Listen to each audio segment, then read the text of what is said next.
Hey, what's up everybody? BDF 44 coming at you with another video. Alright. This may look familiar. I'm at Lenox right now.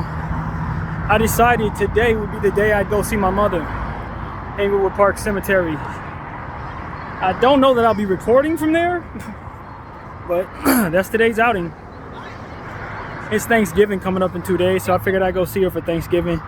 For the very first time. I've actually never went over there before. Well, I have. I actually did, like maybe a couple weeks after she passed, with my grandmother, who was still around at the time as well, my grandfather. We went there for about a split second. I mean, we went there literally for like 1 minute.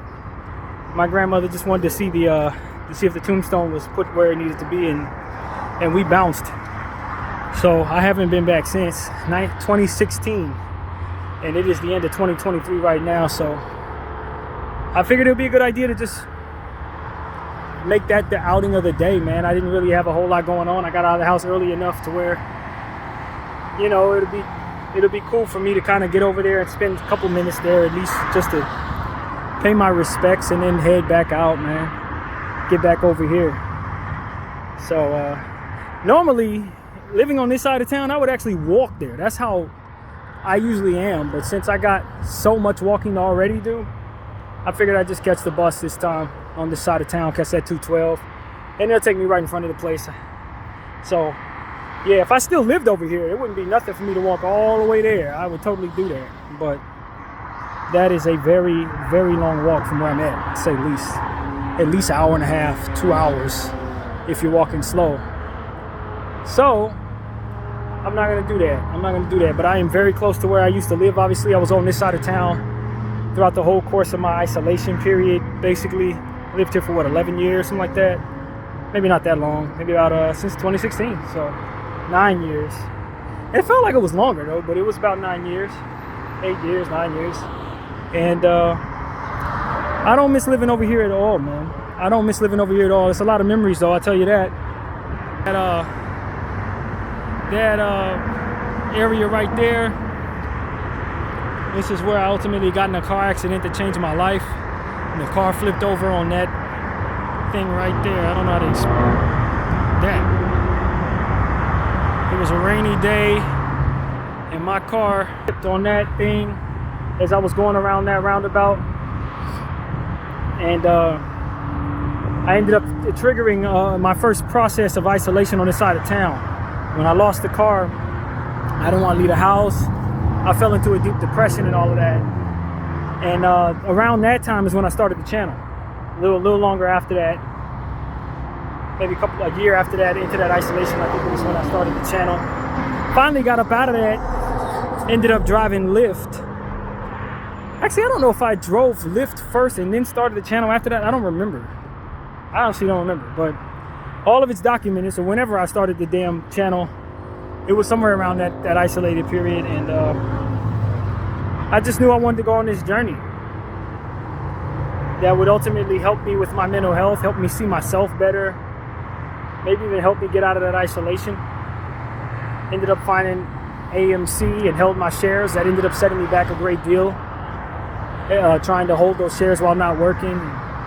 Ultimately, ended up having to sell almost all the way out of it at this point. I don't hardly have any shares left. But I did make it work for me for a while, picking from it, smoking weed, eating the way I wanted to eat. I sacrificed a lot though, as you guys probably would know if you watched all of that. I wasn't allowing myself to buy any clothes or anything that I really needed. But as I'm on this side of it, I really don't regret all those sacrifices at all. I still believe in the cause to this very second. And so it is what it is, man. Sometimes you learn lessons that ultimately benefit you, and other times you gain victories from what it is you invest in. And in that situation, it was the former. But you know, I just figured I'd go see my mom. I don't know what prompted me to really do that. I don't think I even had that in mind until I got on the train, honestly. I knew I was hopping on the train, but I didn't know where I was going. But you know, with this understanding that I have of this zigzag idea, I just realized that the last thing one of the things that me and Kay had spoken about was she thought I should go see my mother. And so since we're not communicating anymore, I figured I'd take her advice take her advice and go do that for myself. Go see my mom. You know, I'm not afraid to see her no more. I don't think I was afraid then. I just didn't want to leave the house for nothing. But at this point, there's nothing keeping me from moving around. I'm not in the same mindset at all. So it's no reason for me to be able to trek over the areas that I'm familiar with more so now than I ever would have been. My map of LA is just significantly bigger these days. Traveling all around Hollywood, all the way out to where I used to live, which is here, all the way out to North Hollywood where I'm at right now. So it's just nothing for me to trek around a little more now. It's not a chore for me to catch the train as it was about 4 months ago when I first found myself needing to. And that whole process feels like a year ago, you guys. It really does, even though it's only been a couple months. Everything that happened in North Hollywood has been very poignant for my development as a human being, as a maturing as a man, growing more dependent on God than I ever thought I would be, less dependent on others, hopefully going forward. And I just wanted to take this version of myself to go see my mom, man. This is a better version of myself than I've been at any other point since she passed, most definitely. And so I figured this would be a great day to do it, given the fact that Thanksgiving is coming up and we spent so many Thanksgivings together. She cooked for me all the time, that kind of thing. So given the fact that she's with the Lord now, I got to go do it this way. Instead of going to sit down with her and toast our favorite Martinelli's glasses and eating food like we used to do, this Thanksgiving, I got to visit her at the cemetery. So I just want to encourage everybody who still has their parents, still has their people, to understand that they don't stay. And if they do, you do not. That's the reality of it. Nobody gets to live forever. Nobody gets to keep what they have. Everything goes back to God, and I'm not sad about my mom anymore. It's been a lot of years. But I tell you, man, I feel like I'm floating right now. I don't feel like I'm standing, because that's how it feels when you have to go see your mom at the cemetery. It's exactly what, for the first time, when you know you ain't been, since she passed, basically. And I don't really regret that. I had conversations with her to help her understand that that's how I was going to be. But I'm going right now. And so I'm pretty sure she'll be happy to see me. But it's one of those situations where I feel like I was born again. Now that I have this zigzag mentality, give the Lord my best. He gives me back the love that I have for self. I give that back to him, the filter to give to someone else. And I just feel like at the end of the day, when I feel this way now, I have more confidence that I don't not only need others to fulfill me, but I don't have to stay locked into any bad energy or locked into any mentality that ultimately keeps me from getting what it is that I should have, because I'm filtering all those thoughts through him. And so I think that's what's prompting me to go here. It's filtering all those thoughts through him and not allowing myself to continue on the mindset that I do not go locked into that, or that I haven't seen my mom and therefore, it's okay that I don't, even though I kind of want to. It's just time. And so, given the fact that it is Thanksgiving, I figured it'd be a great time. And so, yeah, that's what I want to say, man. I'm not in a terrible mood at all. I'm really not. I feel good, actually. And I'm looking forward to this bus coming so I can do what I need to do to see mom, and then get back on the other side of town, get myself something to eat, because I'm sure I'm going to be hungry by the time I'm done with this process. I'm certain of that. But, she was a great mother, a warm spirit on top of that, easy to talk to, even though I had my issues talking to her about certain things.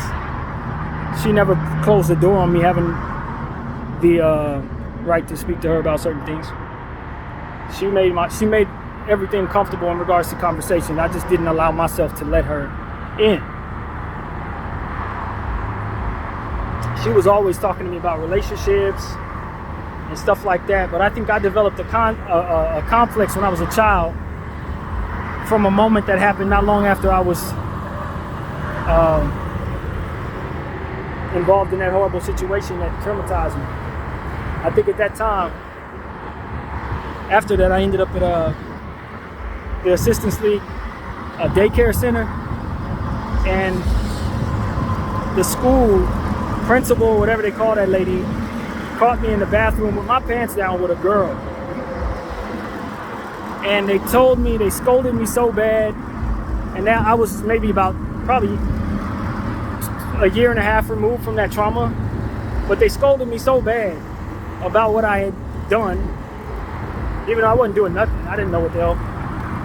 I didn't know nothing, but they scolded me so bad and made me feel so bad about what I was doing. Told them that they were going to tell my mom and that my mom was going to spank me and all kinds of other energies. And when my mom finally got there, she ended up cussing him out for doing that. I got there scared, shaking, thinking mom was really mad at me. And my mom was like, baby, I'm not mad at you. But the damage had already been done. So at that point, I think in my head, I didn't feel comfortable telling my mom certain things in regards to other little girls that I have little friendships with or whatever. As I grew older, relationships, I never wanted to talk to my mom about that stuff, even though she created a safe space. I think at that moment, they had scared me so much and I had gone through so much trauma that I never felt comfortable having certain conversations with my mother. And then after that, around that same time, I developed even more of a complex and not trusting her, because I don't know what I did in regards to some type of little art piece that I made for my uncle, the same uncle that's helping me now. And I told her not to show it to him because I was kind of ashamed of it for whatever reason, and she showed it to him anyway. And I just learned not to trust her. And I'm like 5 years old when she did that. So I was like, man, I can't. I asked her not to. She did it anyway. I can't tell her nothing. So that doubled down on my unwillingness to share certain things with my mother.